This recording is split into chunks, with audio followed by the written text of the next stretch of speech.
ಈ ರೀತಿಯಾಗಿ ಮಡ್ಚ್ಕೊಳ್ತಾ ಬನ್ನಿ. ಮಡ್ಚ್ಕೊಂಡು ಇದನ್ನ ನಿಮ್ಮ ಪರ್ಸ್ನಲ್ಲಿ ಇಟ್ಕೊಳ್ಬೇಕಾಗುತ್ತೆ ವೀಕ್ಷಕರೇ. ಸಮಸ್ತ ಎಲ್ಲಾ ವೀಕ್ಷಕರಿಗೂ ನನ್ನ ನಮಸ್ಕಾರಗಳು. ವೀಕ್ಷಕರ, ಇಂದಿನ ಒಂದು ಸಂಚಿಕೆಯಲ್ಲಿ ಕೇವಲ ಒಂದು ಹಾಳೆಯ ಮೇಲೆ ಇಷ್ಟಪಟ್ಟ ಹುಡುಗಿಯ ಹೆಸರನ್ನ ಬರೆದು ಬಿಟ್ಟು ಯಾವ ರೀತಿ ವಶೀಕರಣವನ್ನು ಮಾಡ್ಕೋಬೇಕು ಅಂತ ಹೇಳಿ ತಿಳಿಸ್ಕೊಡ್ತಾ ಇದ್ದೇನೆ. ನೋಡಿ, ಹಾಳೆಯ ಮೇಲೆ ಈ ರೀತಿಯಾಗಿ ಒಂದು ಚೌಕ ಆಕಾರವನ್ನು ನೀವು ಬರ್ಕೊಳ್ಬೇಕಾಗುತ್ತೆ. ಅದರ ಒಳಗಡೆ ಇನ್ನೊಂದು ಚೌಕವನ್ನು ಬರ್ಕೊಳ್ಬೇಕು. ಎಲ್ಲೂ ಕೂಡ ನೋಡಿ, ಈ ರೀತಿಯಾಗಿ ಸುಲಭವಾದ ರೀತಿಯಲ್ಲಿ ಒಂದು ತಂತ್ರವನ್ನು ತಿಳಿಸ್ಕೊಡ್ತಾ ಇದ್ದೀನಿ. ಈ ಪಾಯಿಂಟ್ಗಳು ಕೂಡ ಎಲ್ಲ ಕಡೆನೂ ಕೂಡ ಟಚ್ ಆಗಬೇಕು ವೀಕ್ಷಕರೇ, ಆಯ್ತಲ್ಲ? ಟಚ್ ಆದದನ್ನ ಈ ರೀತಿಯಾಗಿ ಜೋಡಿಸ್ಕೊಳ್ಳಿ, ಆಯ್ತಾ? ಇದು ವಿಶೇಷವಾಗಿರ್ತಕ್ಕಂತಹ ತಂತ್ರ, ಆಯ್ತಲ್ಲ?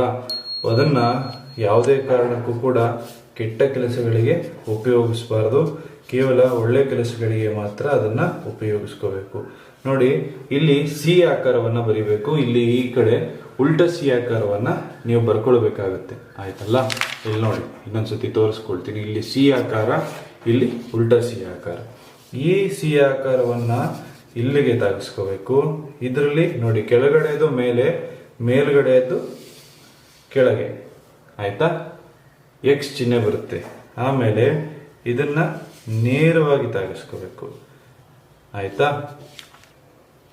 ಗೊತ್ತಾಯ್ತಲ್ಲ? ಮೇಲ್ಗಡೆದು ಕೆಳಗೆ, ಕೆಳಗಡೆದು ಮೇಲೆ, ಇದನ್ನ ನೇರವಾಗಿ ತಾಗಿಸ್ಕೊಳ್ಳಿ. ಈ ರೀತಿ ತಾಗಿಸ್ಕೊಂಡ ನಂತರದಲ್ಲಿ ನೀವು ಇಷ್ಟಪಟ್ಟ ಸ್ತ್ರೀಯ ಹೆಸರನ್ನ ಇದರ ಮೇಲೆ ಬರೀರಿ, ಆಯ್ತಾ? ಸ್ತ್ರೀಯ ಹೆಸರನ್ನ ಇಲ್ಲಿ ಬರ್ಕೊಳ್ಳಿ. ಪುರುಷ ಆಗಿದ್ರೆ ಪುರುಷನ ಹೆಸರನ್ನ ಕೆಳಗಡೆ ಬರ್ಕೊಳ್ಳಿ, ಆಯ್ತಾ? ಇಲ್ಲಿ ನೀವು ಪುರುಷ ವಶೀಕರಣ ಮಾಡ್ತಾ ಇದ್ರೆ ಪುರುಷನ ಹೆಸರನ್ನ ಕೆಳಗಡೆ ಬರೆದು ಮೇಲೆ ಸ್ತ್ರೀ ಹೆಸರನ್ನ ಬರೀರಿ. ಸ್ತ್ರೀ ವಶೀಕರಣ ಮಾಡ್ತಿದ್ರು ಕೂಡ ಸ್ತ್ರೀ ವಶೀಕರಣ ಮೇಲೆ ಬರೆದು ಪುರುಷನ ಹೆಸರನ್ನ ಕೆಳಗಡೆ ಬರ್ಕೊಳ್ಳಿ.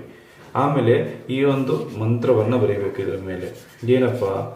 ಓಂ ಅರ್ಹಂ ನಮಃ ಅಂತ. ನಾ ಇಲ್ಲಿ ಇನ್ನೊಂದು ಕಡೆ ಬರೆದು ತೋರಿಸ್ತೇನೆ. ಓಂ ಅರ್ಹಂ ನಮಃ ಅಂತ ಹೇಳಿ ಬರ್ಕೊಳ್ಬೇಕಾಗುತ್ತೆ, ಆಯ್ತಾ? ಆಮೇಲೆ ಈ ಕಡೆಗೆ ಮನೋವಾಂಚಿಕ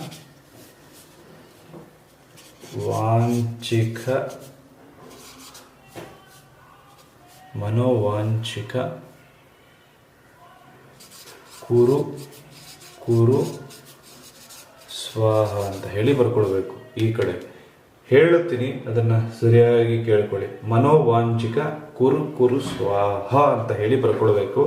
ಈ ಕಡೆಗೆ ನೀವು ಇಷ್ಟಪಟ್ಟ ಸ್ತ್ರೀಯನ್ನು ನೆನೆಸ್ಕೊಂಡು ಓಂ ನಮೋ ಕಾಳಿ ಅಂತ ಹೇಳಿ ಬರ್ಕೊಳ್ಬೇಕಾಗುತ್ತೆ ವೀಕ್ಷಕರೇ. ಈ ರೀತಿ ಬರೆದಾದ ನಂತರದಲ್ಲಿ ಇದನ್ನ, ಈ ಹಾಳೆಯನ್ನ ಮಡಚುವಂಥದ್ದು ವಿಶೇಷವಾಗಿರ್ತಕ್ಕಂಥದ್ದು. ಇದನ್ನ 4 ಮಡಿಕೆ ಮಾಡಿಕೊಳ್ಬೇಕು. ಈ ರೀತಿಯಾಗಿ ಮೇಲಿಂದ ಮೇಲೆ ಮಡಿಸ್ತಾ ಹೋಗಿ 3, 4 ಮಡಿಕೆ, ಆಯ್ತಾ?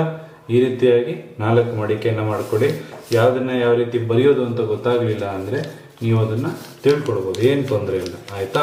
ಆಮೇಲೆ ಇದನ್ನ ಈ ರೀತಿಯಾಗಿ ಮಡಚ್ಕೊಳ್ಳಿ. ಪೂರ್ತಿಯಾಗಿ ಈ ರೀತಿಯಾಗಿ ಮಡಚ್ಕೊಳ್ತಾ ಬನ್ನಿ. ಮಡಚ್ಕೊಂಡು ಇದನ್ನ ನಿಮ್ಮ ಪರ್ಸ್ನಲ್ಲಿ ಇಟ್ಕೊಳ್ಬೇಕಾಗುತ್ತೆ ವೀಕ್ಷಕರೇ. ಪರ್ಸ್ನಲ್ಲಿ ಇಟ್ಕೊಳ್ಬೇಕಾಗುತ್ತೆ. ಎಷ್ಟು ದಿನ ಇಟ್ಕೋಬೇಕು? 3 ದಿನ ಇಟ್ಕೋಬೇಕು, ಆಯ್ತಲ್ಲ? ಇದನ್ನ ನೀವು ಇಟ್ಕೊಂಡಿದ್ದೆ ಆಯ್ತು ಅಂದ್ರೆ ನೀವು ಪ್ರತಿದಿನ ಇದನ್ನ ತೆಗೆದು ಅದರಲ್ಲಿ ಏನೇನು ಅದನ್ನ ನೋಡಿ ವಾಪಸ್ ಮಾಡಿಸಿ ಹಾಗೆ ಪರ್ಸ್ನಲ್ಲಿ ಇಟ್ಕೊಳ್ಬೇಕು. ಇದನ್ನ ಒಂದು ಹುಣ್ಣಿಮೆ ದಿನ ಪ್ರಾರಂಭ ಮಾಡ್ಕೊಳ್ಳಿ.